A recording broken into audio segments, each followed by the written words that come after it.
I used to be bothered by every little hiccup that came my way every single day. And I think of 10,000 ways that if that one little thing hadn't happened, my day would have been so much better and I would have been so much happier and I would have had joy and peace and everything would have worked out the way that I wanted it to.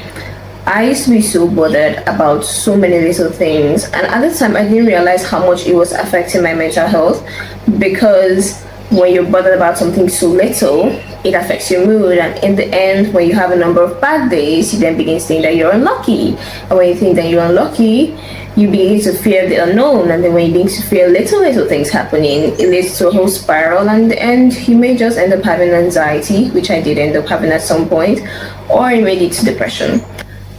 But today I am a lot happier, I am a lot peaceful. I did a lot of things to be this way. I did a lot of work on myself, a lot of mindset changes, just not to be bothered by the little hiccups or the little stumbling blocks or the little changes in my way that seemed like such a big deal. I learned how to deal with them. So here are a couple of things that I learned to have a really good mental health balance and how you can apply them to your life to make it more joyful and a lot more peaceful. Now you know the drill. Give us a like or a follow on whatever platform you're watching us on. It helps the talk be free and it helps new episodes drop in your feed every Tuesday morning without you looking the world for them, for you to argue with or resonate with.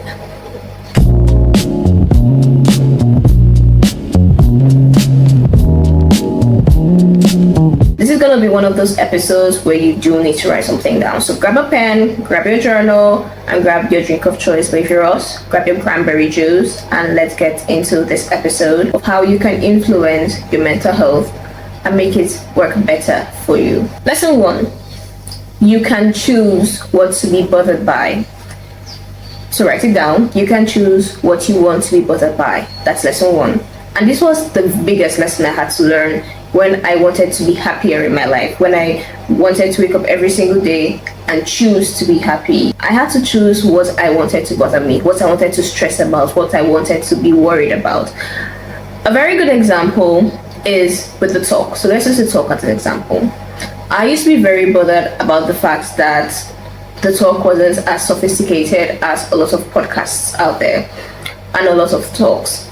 And I know that it isn't the best looking talk or the best branded talk, but it exists. There was a point in time where I thought of ending it because it just wasn't looking the way that I wanted it to look. I tried a lot of things and it just wasn't giving me what I wanted.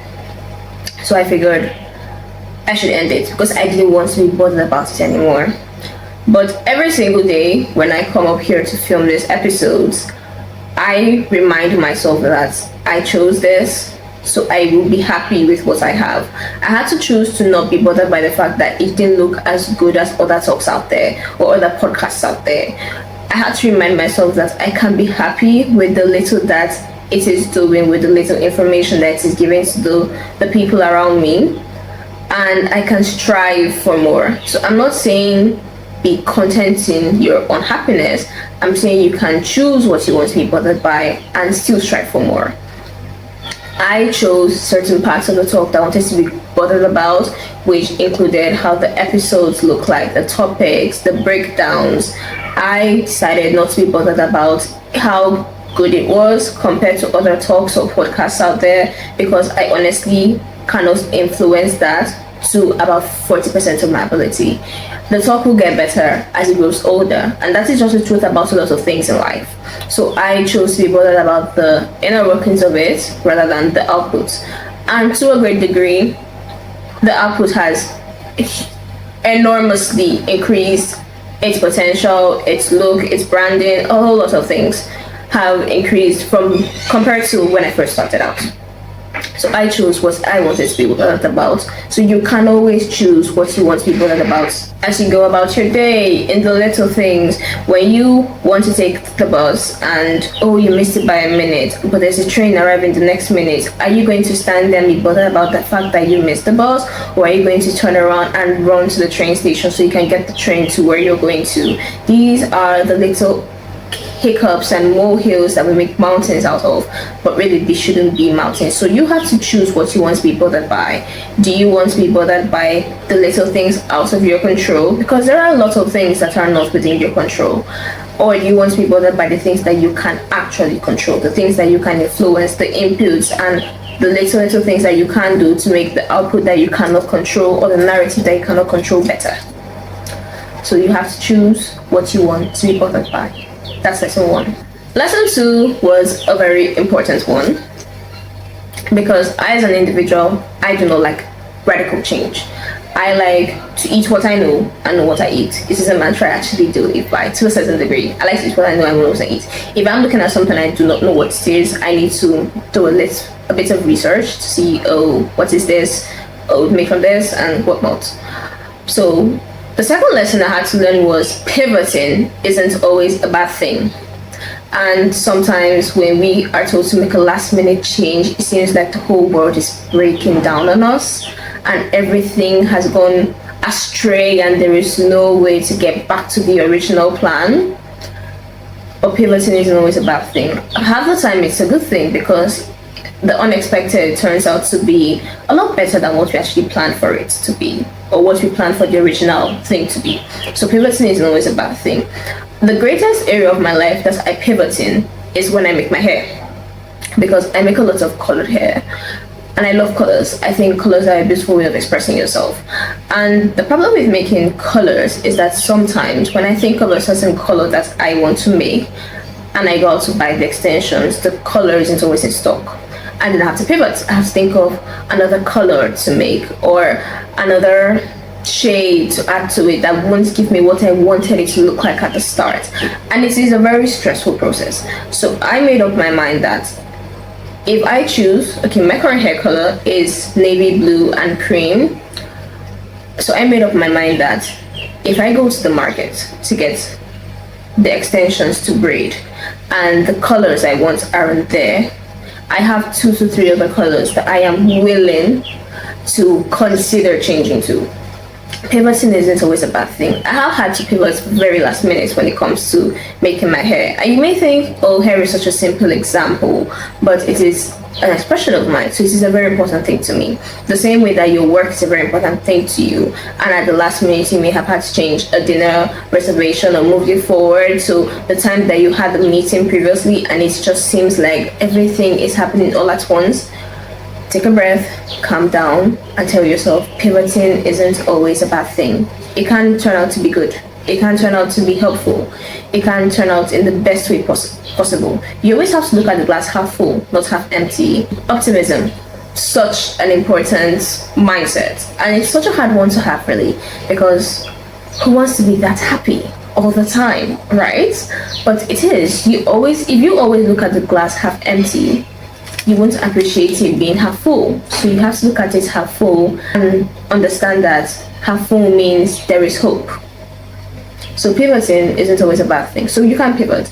And for my braiding story, I have had some last minute pivots and they weren't so bad.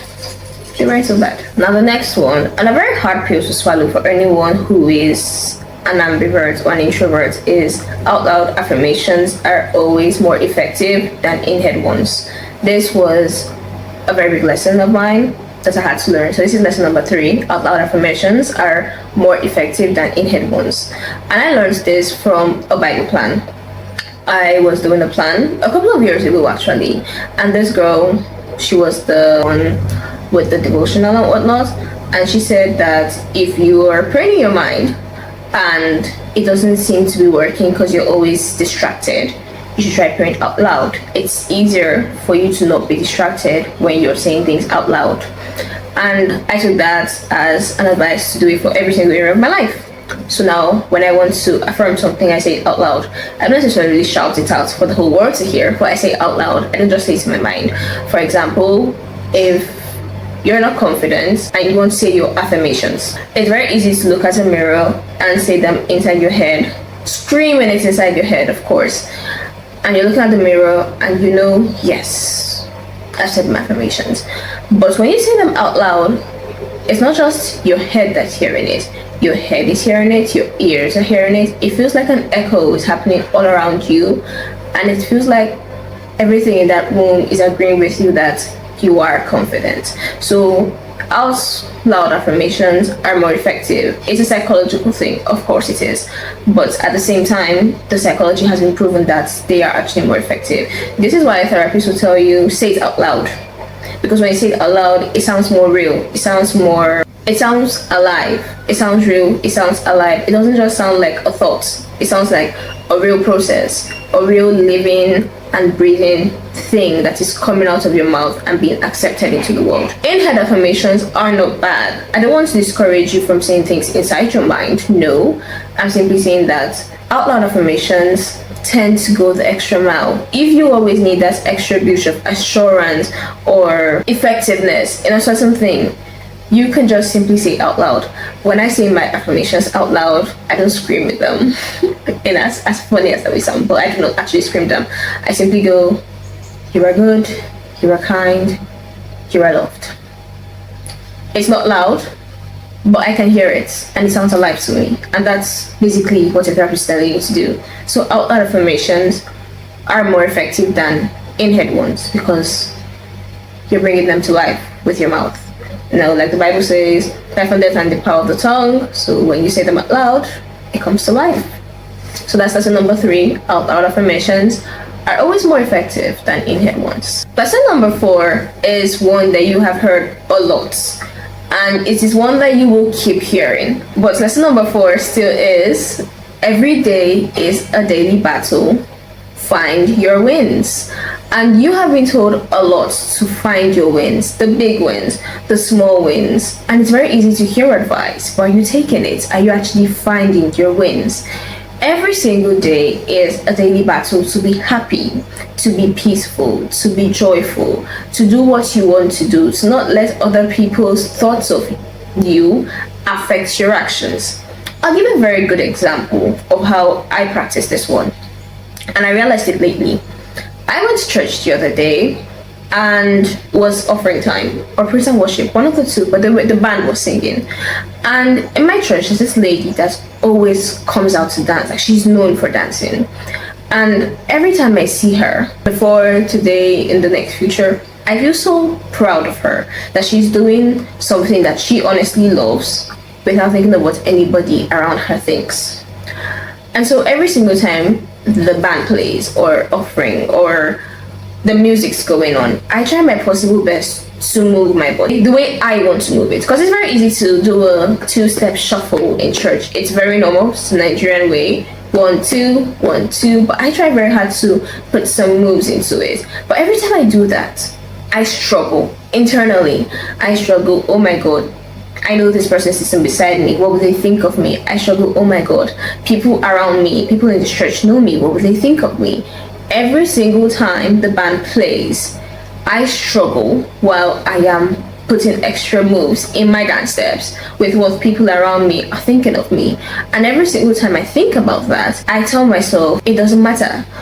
It honestly doesn't matter to move your body. I tell myself every single time in church. So it is a daily struggle. It's a daily battle. It is a daily battle. And every single time I find my win. So after the band is done playing, I feel very proud that I did it, that I pushed through the noise in my head that was telling me to not dance, to do the 2-step shuffle, that was telling me to not do extra moves because of what people around me thought. I feel very happy to find that win, because you do have to. You will agree with me that it is a daily struggle. There's no two ways about that. But you finding the wins makes the struggle worth it. It is like the saying goes, pain without a purpose is just suffering. So you need to have a purpose for pushing yourself beyond that boundary that you're trying to break through. And of course, you could just say, I would just do the 2-step shuffle. And nothing will happen. You could do your 2-step shuffle, you can clap your hands, and God will love you and He will accept His praise from you. Of course He will. But at the same time, you have listened to the noise in your head telling you that the people around you are watching your every move, therefore you have to just shuffle like everybody else is shuffling. But then we have also found out from psychological researches that people are more are paying more attention to themselves than to you. In a room of 10 people, 8 out of 10 people are more worried about what is going on with themselves, and the remaining 2 are basically glancing at you and glancing back. They're not even worried that your shoes are brown, despite the fact that the dress code said black shoes. So you have to understand that it is a daily struggle, and you have to push through the daily struggle. You have to be happy. You have to choose what will make you feel happy, what will make you feel good, what will make you feel balanced. And then you have to find the wins. So when you do something, when you push through the noise, you give yourself a pat on the back and you say, well done me. That was hard. That was a bit difficult, but I did it. And I'm very happy I did it. It's as simple as that. So the daily struggle is very real.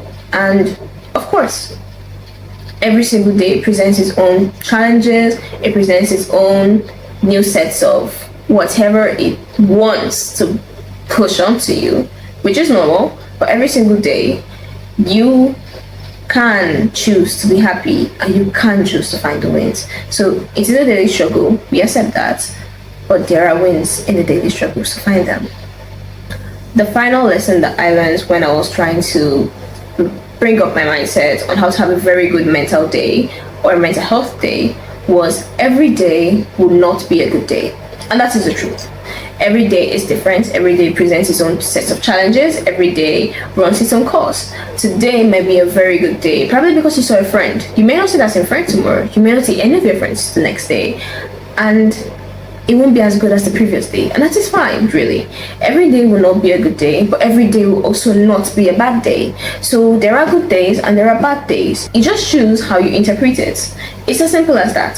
So if today was a good day because you saw 3 of your friends on your way to work, or you walked together, or you sat together at the train, that's great. If tomorrow was or if yesterday was a bad, because tomorrow's here, so if yesterday was a bad day because you sat alone on the train, that's not necessarily a bad thing.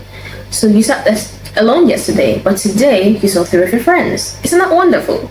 So every single day will not be the same. There will be good days, there will be bad days, but we can choose to be happy, to be peaceful in these good or bad days. That's the reality of life. So you have to ask yourself, whether today is good or bad, what is the one thing that I can do that will make me happy? What is the one thing that I want to do today that will make me feel good, that will make me feel fulfilled? And how do I plan to do it? It is a question I ask myself every day. What is one thing, so write it down, what is one thing that I want to do today that would make me happy? Or what is one thing I want to do today that will make me fulfilled? It may be finally clearing your to-do list. It may be finally calling your grandma. Or it may be visiting a friend that you've been wanting to visit for the past month. It also may be something as simple as going to the train station early so you could get a chair to sit on because you don't want to stand. That little thing can be the one thing that will make you happy that day. It may also be choosing not to let any little hiccup bother you. That's a very good example of something that can make you happy in a day. So you choose what is the one thing, or what are the things that I want to do today that will make today feel like a good day, regardless of the fact that it may be a good or a bad day. Or what are the things I want to do today that will make me happy, regardless of the fact that it will be a good or a bad day. That is how you should think. That is how you should reason about these things. That's the mindset I want you to have regarding happiness or regarding your mental health. Mental health in this case doesn't necessarily mean depression or anxiety. It just means little things that your brain picks up on and makes mountains out of when they're literally bumps in the road. So every single day we choose to be happy, to be fulfilled, to be productive, to say affirmations out loud. We choose to not let little things bother us. We choose to pivot. We choose to find the little wins. We choose to acknowledge the fact that it may not be a good day, but there are things I will do today that will make me happy. And when you do these things, of course it's not perfect. Nobody is perfect. So there are some days that will feel like a hassle. There are some days that will not feel like a hassle. And that's just the reality of life. So you have to understand that every day is a good day and every day is a bad day. You choose how you interpret the day. Now do remember, you can choose to be happy and peaceful. Always. It's a choice. Mental health is a choice. I think there are lots of things in the world that are choices. a whole lot of things that are choices. We choose to be happy, we choose to feel fulfilled, we choose to be productive, we choose to be bothered about things. We choose what influences affects us. We choose a lot of things. We choose what financial decisions we make. We choose what relationships we keep or the ones we want to stray away. We choose what we learn. We make a lot of choices, and sometimes it can feel like a mountain of choices. Take a deep breath, write them down, and look at them, and be honest with yourself. So in everything you do, be honest. Honesty is the best policy. For a reason. There is peace in truth. So be honest with yourself about every single decision you have to make. Have some peace. Choose decisions that make you happy, not the ones that will make someone beside you happy, or the one that will make someone very far away that doesn't even have 2 cents to give to the matter happy. Choose what will make you happy. That's the major thing. Always choose what will make you happy. And I'll see you next week on the Tiny Tear Talk. Bye bye.